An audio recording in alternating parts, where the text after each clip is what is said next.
Hello, I'm Shireen Faruti, and I'm a Senior Manager at TNTP. Welcome to Session 3 of the STEM.LD orientation sessions for CTE teachers and CTE instructional leaders. Given that this is asynchronous, and I can't possibly know if you're watching this individually or in a shared space with colleagues, I want to take a moment to share a note about timing. We anticipate that this session will take between 45 minutes to an hour, depending on how much you choose to dig through the resources. And since session 2 was a little bit closer to an hour, this session will be a little bit closer to 45 minutes. Before we continue, I want to take a moment to remind you that we'll be watching videos from classrooms again, so having your audio set up will be important. All of these sessions will be asynchronous, and there will be plenty of opportunities for you to engage with the content. As a reminder, when you see this symbol, you'll want to open up the STEM.LD resource folder. When you see this symbol, you will want to pause the video for reflection. And finally, when you see this video or this image of a pencil, you will pause the video for some practice. At the very end of each session, there will be a short survey that will capture your attendance at the session. Here is the bit.ly and QR code that will lead you to a Google folder with the handouts for this session. You can access them by either typing this web address with the bit.ly there into your browser, or by using the camera on your phone to scan this QR code. Once you do that, you will find the resources you need for today. We have 2 goals for today's session. Take a moment and read through these goals now.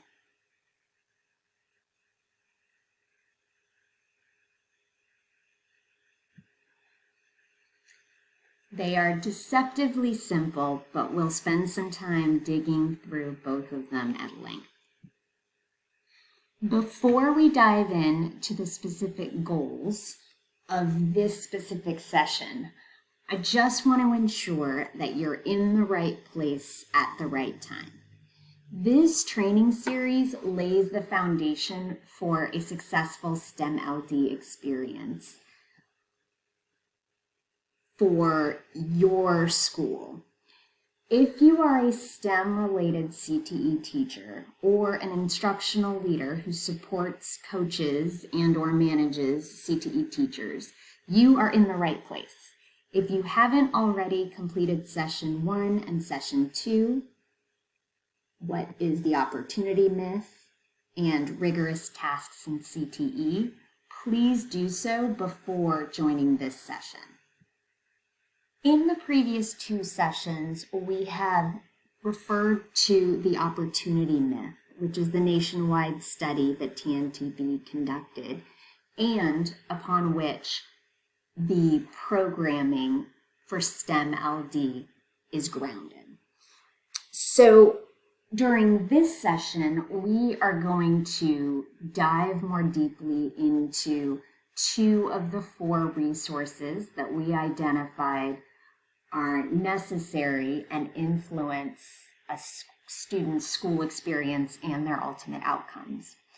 Those 2 are strong instruction, where students do most of the thinking in a lesson, and deep engagement, where students are sharing that they found what they were working on in class interesting and enjoyable, and that they were concentrating deeply on it.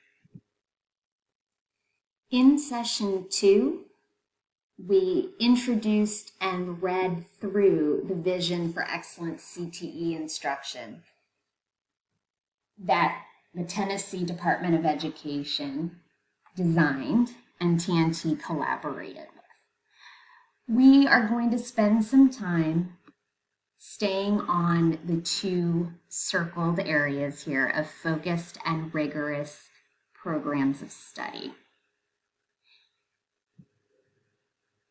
The other thing that we're going to dive into again during this session that we saw first in session 2 is the coaching and observation tool. As a reminder, this is a companion resource to the vision of excellent CTE instruction, and you are welcome to use it as a reflection in order to reflect on your own classroom practice, in your visits to colleagues' classrooms, or as an instructional leader.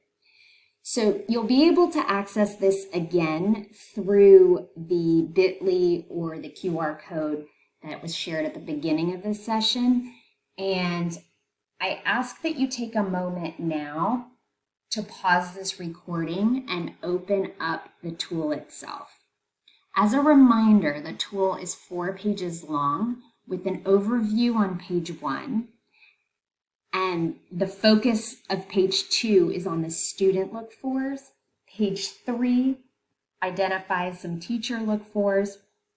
And page 4 is that notes page to capture any other evidence of focused, rigorous instruction that is not captured elsewhere on the tool.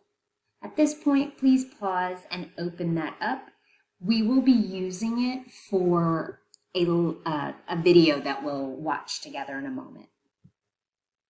This is just a quick screenshot of the tool itself to make sure that you are looking here in the navy blue bar for whether it's the teacher or the student look-fors, and also that we will be spending the bulk of our time here under focused and rigorous instruction, but you are welcome to identify or take note of the other elements of excellent CTE instruction that you're bound to see in this video.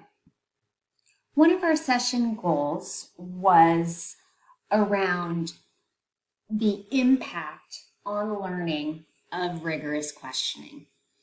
And rigorous questioning is a universal opportunity for improvement across not just CTE courses, but really all courses in different spaces.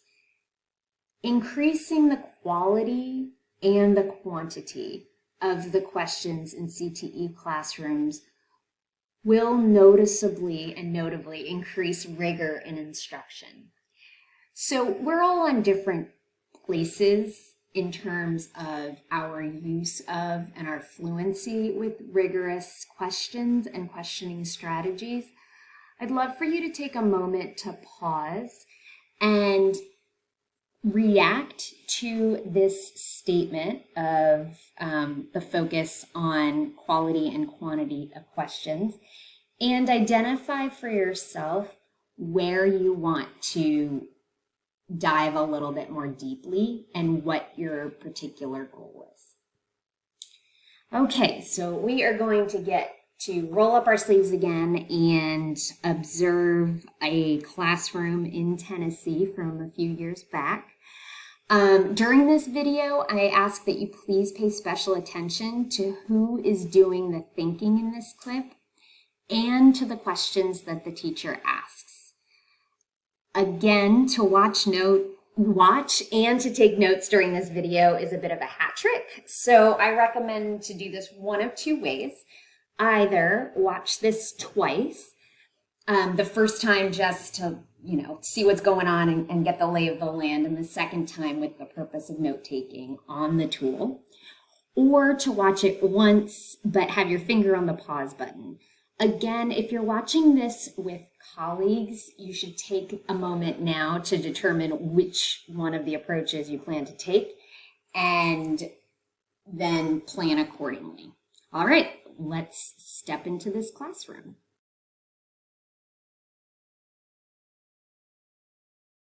Not the RH factors, just the blood types. What are our different blood types you can have?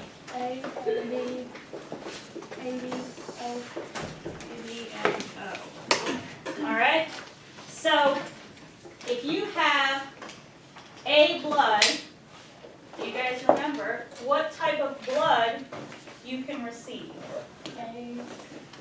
You can receive A. You can receive O. And you can receive O. And AB. Can you receive AB? No. No. Oh. Why can't you receive AB? Because That B that's on. he doesn't like A blood. Right. The A blood doesn't like the B blood. They don't get along, right? And what will happen? Coagulate. Good. It'll clump up. All right. What about B? What type of blood can you give to B? B and O. B and O, right? What about AB? Oh, All of them. It can take A blood, it can take B blood, and it can take O blood. All right. What about O? What kind of blood can you give O? O. O, can you give it A? No. No. Can you give it B? No. No. All right. So those are our 4 types of blood. Now the RH factor, if it's RH positive, what does that mean? I know this was towards the end of lecture. you can get both positive and negative. That has the protein. You can get both the positive and the negative. So if it's a positive, okay, then it has that factor, and it can get blood that has it or doesn't have it. That either way is fine. But if it's negative, it can only accept negative blood. So what we're going to do today is we're going to take 4 blood samples, and we're going to add to them a serum to see whether or not they coagulate. If they coagulate, then it comes out positive, and we'll talk about what that means. All right? And we're going to figure out the blood type for each of these 4 people. So if you look at your packet, group, go ahead and get your gloves. If you want to open it up, that first page there is a vocab guide. So as you're reading it, all right, there's vocab terms for you if you're not sure what something is. We lectured over most of it. There's a few I didn't put in the lecture, so you may need that to look them up. All right, we talked about it yesterday. If you give A to a B person, it aggravates it, right? Well, it's a little different in this than what we talked about yesterday. That's what happens if you were to give the wrong blood type. Okay? But for our test, what we've done is if a person has a type A blood, so let me show you on the slide here. Should have left it up here. Alright, so this one has for A, this one has B, and this one has RH on your slide, correct? Is that correct? Yeah. Okay. So you put your blood in there, and there'll be blood in all 3 of these wells. Alright, now the first thing you'll do is you'll test for A, and we'll come around and we'll put some of the serum in there for A. Alright, if it starts clumping up and it's had a reaction, then the blood has an A. It is either type A or it's type AB. Okay? If B also clumps up, then it's type B. Alright? And if both are clumped up, what type is it going to be? AB. Alright? And then the RH, if it doesn't clump up at all, would it be positive or negative? If it clumps up, it means it's there. But it's not clumped up, so is it there? So it would be negative. What are the main elements found in blood? Name some out. White blood cells, which are also called leukocytes. Good. Red blood cells. It's like we're playing Marco Polo. Which are called erythrocytes. All right. Somebody from this side of the room. What else is found in the blood? Plasma. Good. And what in the blood helps it clot? Platelets. So your group needs to decide, are they going to yes or no? Positive, negative, did it agglutine or not? What do you think? Go ahead and write it in your chart. If you look at your chart, you're going to find Mr. Green and anti-A serum. He's slide number 3, first column. And you're either going to put your yes or no. So if it reacts, yes. Now the reactions may not always look the same, and I heard a lot of groups debating. If it does not react, it should not look different. If it's cloudy, if it clumps, if it's thicker, then there has been a reaction. Was there a reaction for A? Yes. Okay. Was there a reaction for B? Yes. Yes. Was there a reaction for RH? Yes. So his blood type, he's got A present, B present, and RH present. He is AB positive. Now I heard some people say, someone said the opposite, said, oh, that's where I don't want you to get mixed up. Okay, when we're putting the anti-A in there, we're trying to get a reaction out of those A proteins that are around that cell. If they're not present, there won't be anything happen. So it would be negative if there was no A. But if there's a reaction, if there's agglutinin, then it's present, then A is present. Does that make sense? So anything you say yes to, it has in it. It has in that blood type. Does that make sense to everybody now? Yeah. Okay.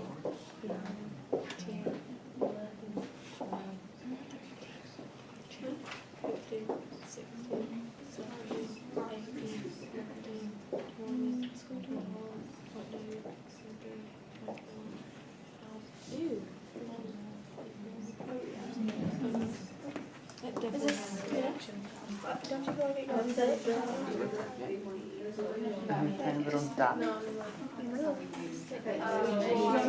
His house is thickness determined? Yes, yes. What you're looking for.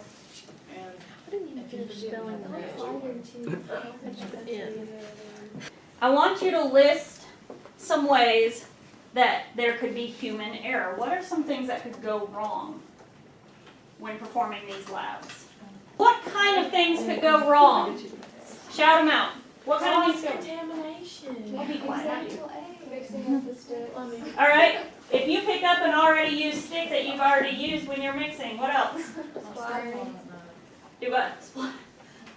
Splattering. Well, that's not going to mess up your sample results, but each other. Not. they could splash into each Yeah, other. that's what Good. Which would give you a false positive, right? What else did you guys come up with? Good. The wrong solution. You may be checking for anti-A, but you accidentally put in the anti-B, and you could give somebody the wrong blood type. All right. What else could go wrong? Okay. Not taking your time, not doing it long enough. So you get a false negative. What else? I haven't heard from this group over here. Misjudging the results. Good. Okay. Not taking the time, not being sure of what a reaction is and is not. Very good. All right. So those are all things that could go wrong here. And there's a big margin for human error. Even though we use a lot of equipment, of technology in laboratories now, there's still a huge amount of error or a huge amount that is the human component. And there's still room for error. All right. So it's important to take your time, to know you're doing it right, to double check what you're using and what you're doing. All right? So we talked about that when we talked about safety, not getting complacent. Okay, so just like last time, I'd love to take a moment to compare notes and to remind you that this is not a rubric. It's not an exhaustive checklist, and it is also not evaluative. So looking for things and finding them is one step in the use of this tool. The second and arguably more impactful use of this process, and this tool in particular, is using it as a launching pad for reflection and/or discussion and goal setting. This teacher asked a lot of questions before, during, and after the lab. We saw that she used questions to check for their understanding of previous content of what seemed like yesterday's lesson. And there's no way to know which specific questions were pre-planned, except in that we know that the human error question that she asked at the very end is referenced in their lab packet. The expectation that students use evidence in their answers for questions was a little less clear and largely absent. When students completed the lab, the teacher does gather the findings from students, and the evidence is based on their lab. So looking at the rubric itself, what you see are a lot of check marks where we're seeing these look-fors from the teacher. And I'm looking specifically at the teacher rubric here. I've highlighted the first one under rigorous, and we will reference that repeatedly throughout the rest of this training. But I wanted to take note of that to say that this look for is clearly present, but it can also be an area of opportunity for the teacher. And that is part of the helpfulness of this tool, is that it's not definitive and it is not a checklist. It's a place to start the conversation. So we're going to look a little bit more closely at those particular elements that are named in that highlighted look for. Before we do that in depth, I want to pull back a little bit and really ground us in this key idea that a successful lesson is not marked by a teacher's getting a good intellectual workout, but whether the students do, and whether it's rigorous and intellectual. I would add one thing around this being a daily practice, that the students are doing the intellectual lifting on a daily basis. Before we watch the video, I asked you to pay special attention to who was doing the thinking. And I'm going to share with you some of my observations. This teacher is undoubtedly an expert in her field, both in the science and the humanity or art of diagnostics. We see that she lifts up the previous day's content and integrates it into today's lab. She designed a task that has routines in place that allow for plenty of time for the students to complete the activity. Who is doing the thinking in her class varies throughout the observation, but it's not particularly clear. It's really tough to tell who is answering the questions since a number of students are speaking at the same time, and it's even harder to tell who is answering them correctly or incorrectly.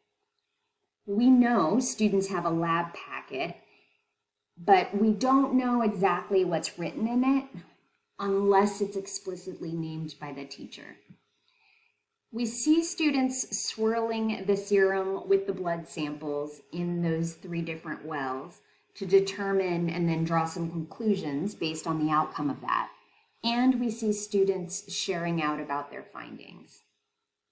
Finally, we see the teacher ask about how human error can show up, and we hear several different ideas from different students on how humans can impact the outcome of this process despite the technology.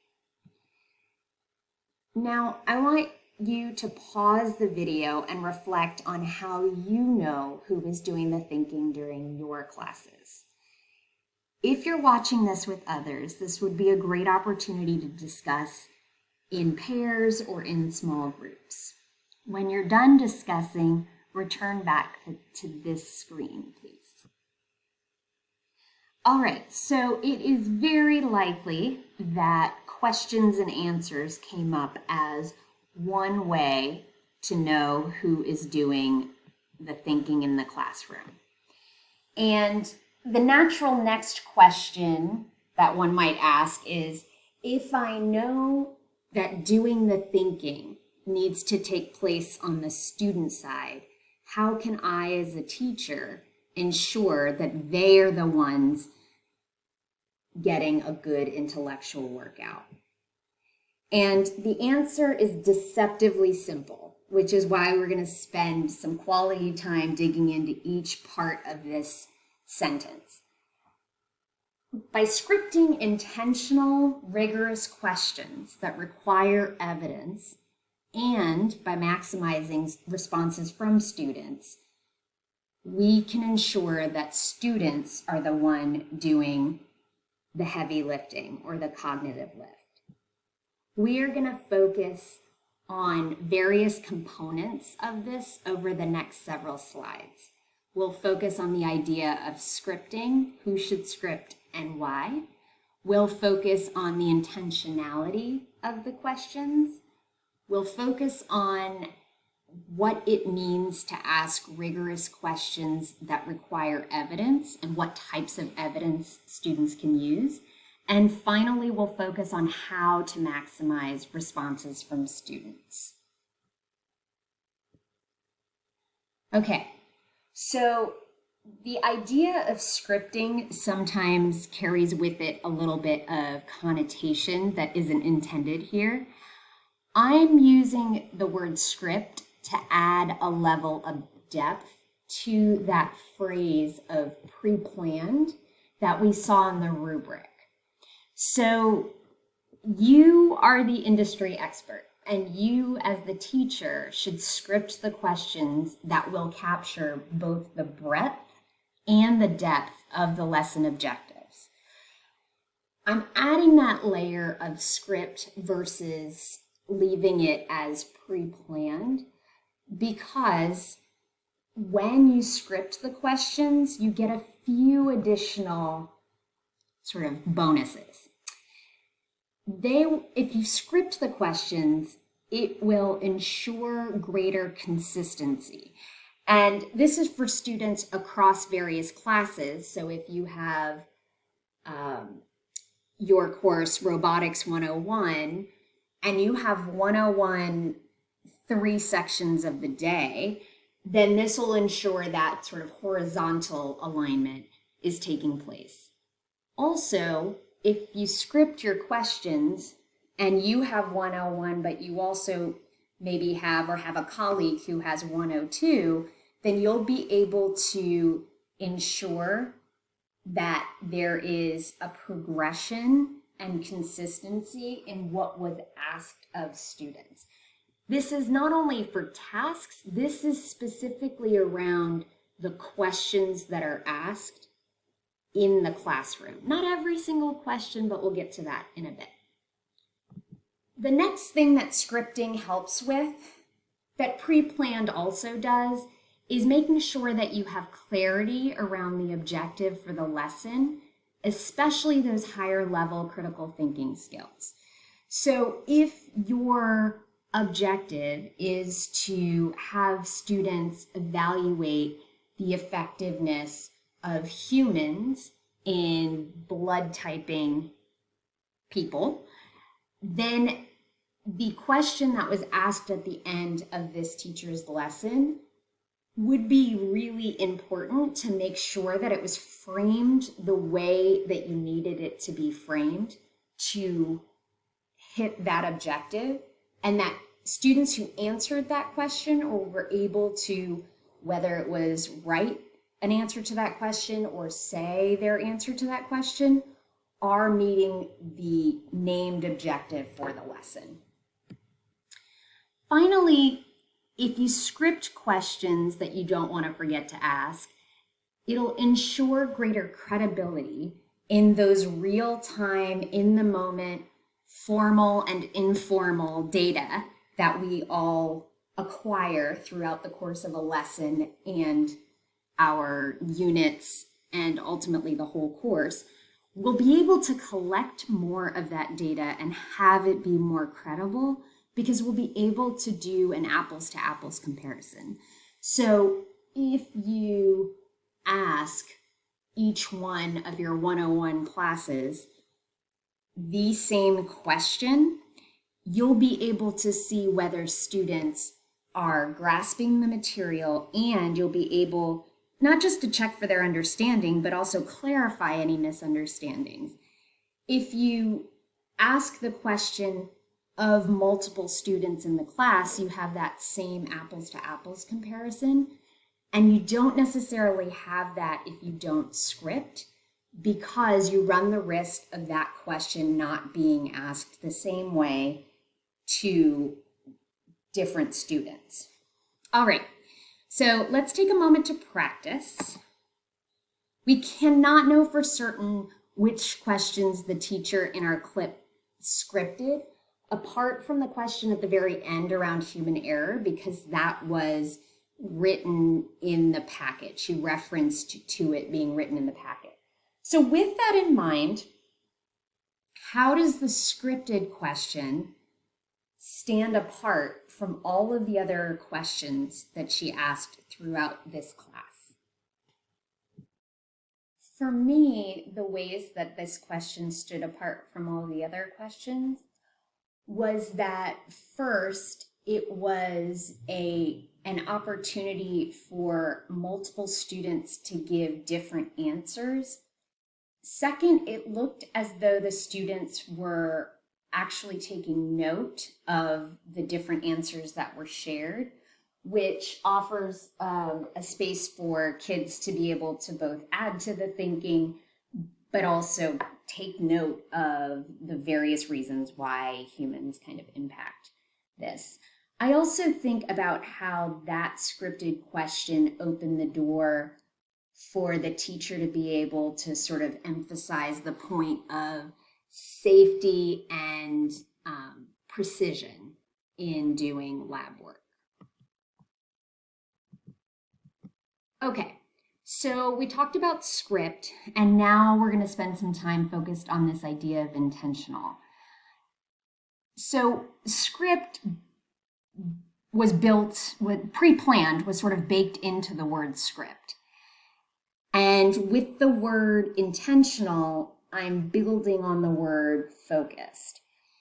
The focus here isn't just about whether the question is on the topic or on the lesson, because we expect for that to be the case. The focus here is the intent of the question itself. And increasing the quantity of questions is often a good goal of teachers. And in this particular observation, the teacher asked many questions. So this wasn't an issue of quantity. This was an opportunity to improve the focus, the opportunity to improve the question quality by focusing on the intent of the questions. So we observed questions serving the different purposes that are stated here. We saw some questions in service of checking for understanding during the direct instruction portion of our lesson. We saw some questioning around keeping students' attention during that portion as well. We saw questioning that emphasized what was important and that clarified misconceptions during the lab. And we saw one question, the one at the end, that was designed to stimulate critical thinking and discussion.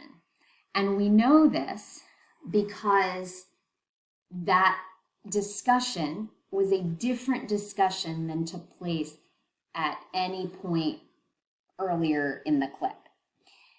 Now, I would love for you to take a moment, please, and pause to answer these questions. First, did the questions effectively diagnose, engage, and emphasize the key points for students? And if you do think they did, how do you know that? And the second question is, what was the impact of asking the question that stimulated discussion and critical thinking at the end of class?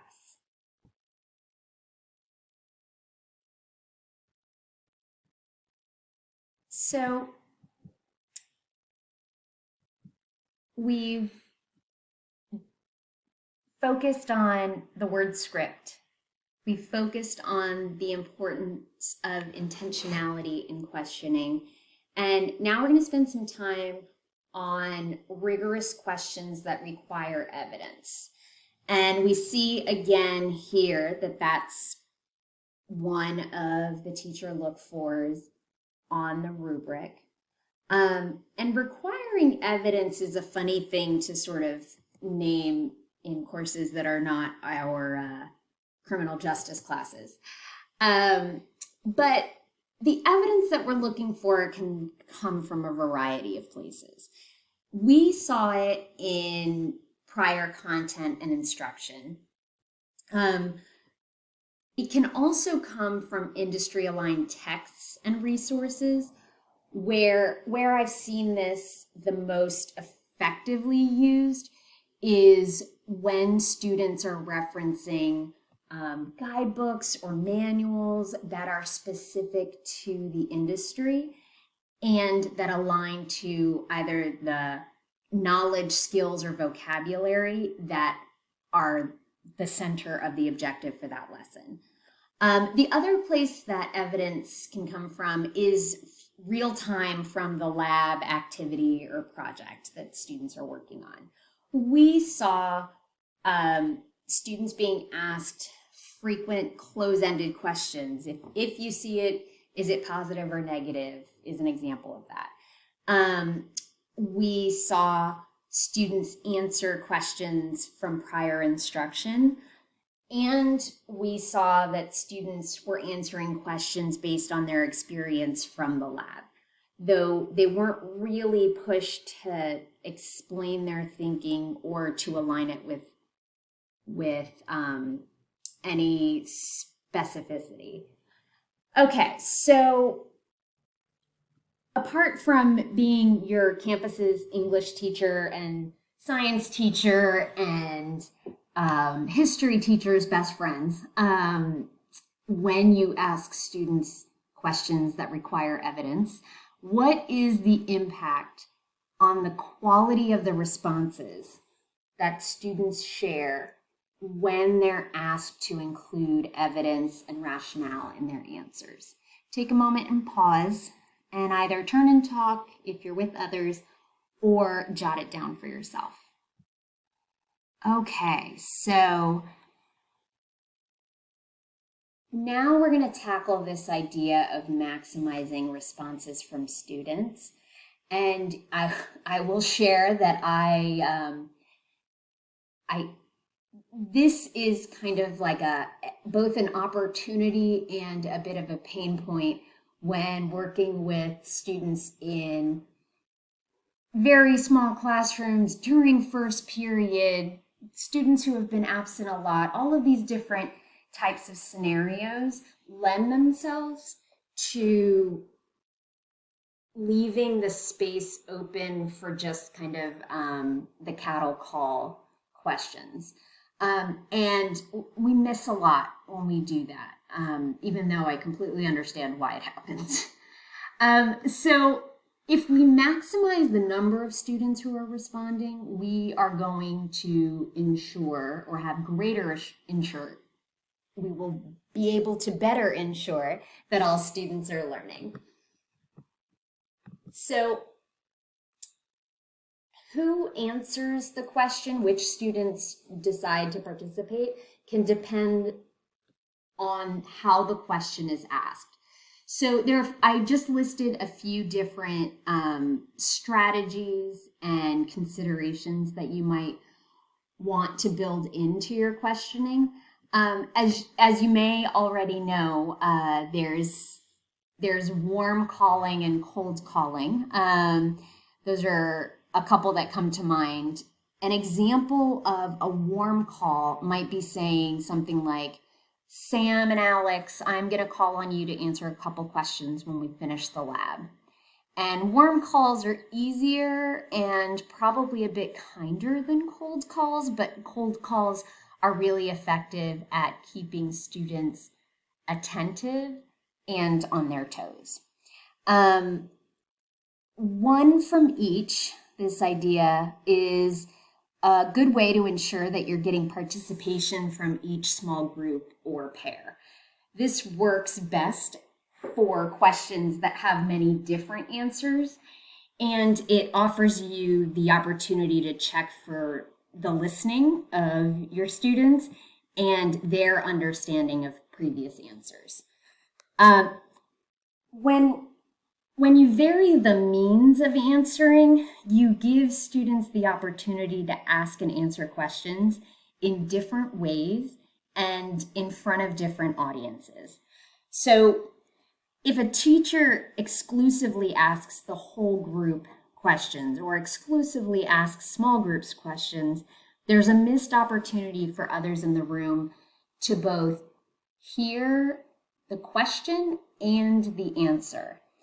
So, for instance, in this clip that we saw today, the vast majority of the questions and answers were whole group, even though the lab was a small group lab. But the clip that we watched for session 2, if you remember the modeling teeth session, that teacher almost exclusively asked and answered questions in the small groups. And there is definitely merit to both ways, and having a healthy mix of both in any given CTE lesson will help to maximize the number of students who ask and answer questions. Finally, use wait time. The days of students being the first to answer questions will often mean that students who take a little longer to process or to understand the question and to think through the answer are just going to be less likely to raise their hand or participate.